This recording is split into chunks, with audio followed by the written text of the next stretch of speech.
Well, export sectors across the world have seen significant downturn following COVID-19 outbreak and are as yet showing very slow signs of recovery as governments have been rushing to implement measures to stave off the economic impact of the virus with a key focus on exports. Now in Sri Lanka, the Ministry of Foreign Relations has been instrumental in assisting the country's export sector in recalibrating their operations to suit the times, with the sector recording a historic decrease by 64% to $277.4 million from $772.57 million in export revenue recorded in April 2009.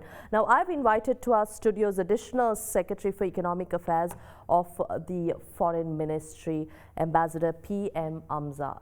Thank you very much for joining us tonight on the live discussion to talk about exports and the intervention and what measures the Foreign Ministry will take. Thank you, first of all, having us today and giving us the opportunity of talking to you on this very important and timely subject.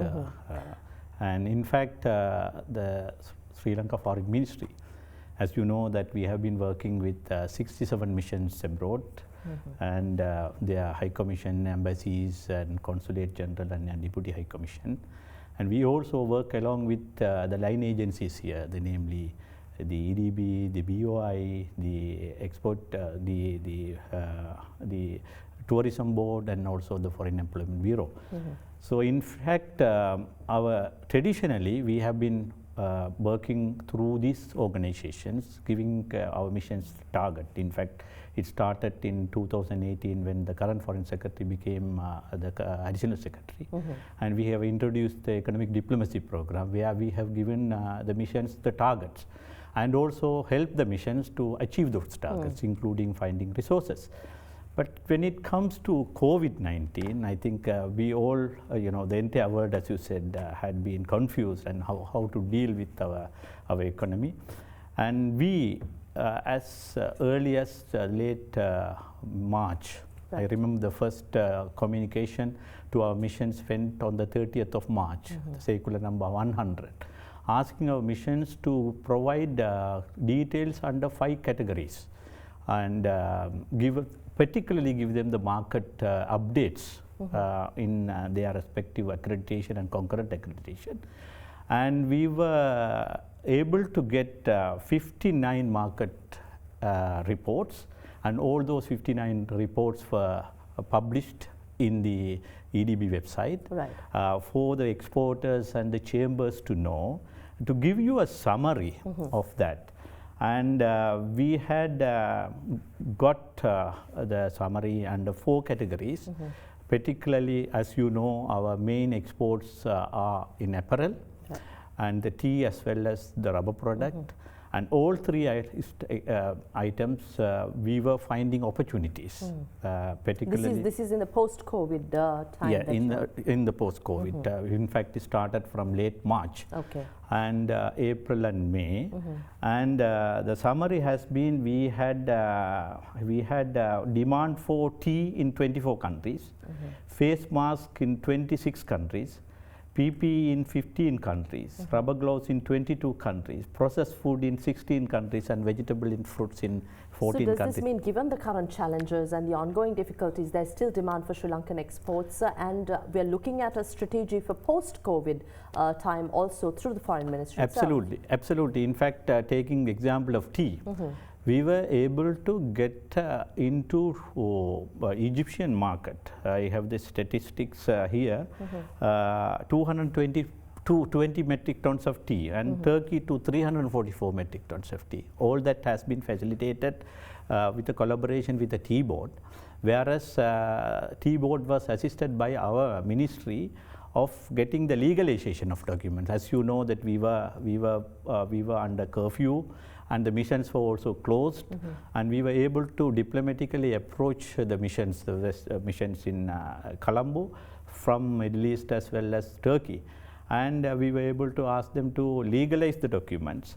And apart from that, we were also able to help our producers, particularly in the garment sector, to source raw materials. Right.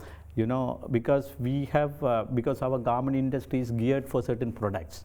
And when you immediately get orders for PPE, and we have a serious problem of getting those exports done because we don't have raw materials.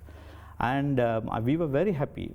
Out of the 23 missions we approach in South Asia, Southeast Asia, and the Middle East, 16 missions have come out with 53 contact points. Right. Which helped our industry here to get the raw material and keep the export running. That might be a reason. In April 2020, our export was 277 million, and it has shot up to 606 million provisional in May. Right. I think if we continue this trend, there is an absolute opportunity for us to go according to the new set of target, which is what is your new set of targets? New set of target is 10.75 billion, which we reduced from the 18.5 billion. But I'm sure, so to achieve this 10.5 billion, we need to have 80 million average a month. But we have already gone to 606 million in May. I think if the trend continues, there is absolute opportunity for us to reach the target which we have set up. But amidst these challenges, Ambassador Amza, that we face currently, there is also a challenge of sustaining the export industry because we face several shocks. What strategies and policies are you looking at? Because you're overseeing this export development side also. Thank you for this question. Apart from this traditional item, we have also now working with EDB, and we have identified 15 sectors, new sectors, ranging from boat building, porcelain items, the BPO, IT products and things like that. And we have now working it with our missions since this target has been done. And we are now concentrating on 5 specific areas where we will be dealing with our mission through webinars on 5 areas, namely boat and shipbuilding, ceramics and porcelain sectors, Ayurveda and herbal sector, electronic and electrical, and coconut.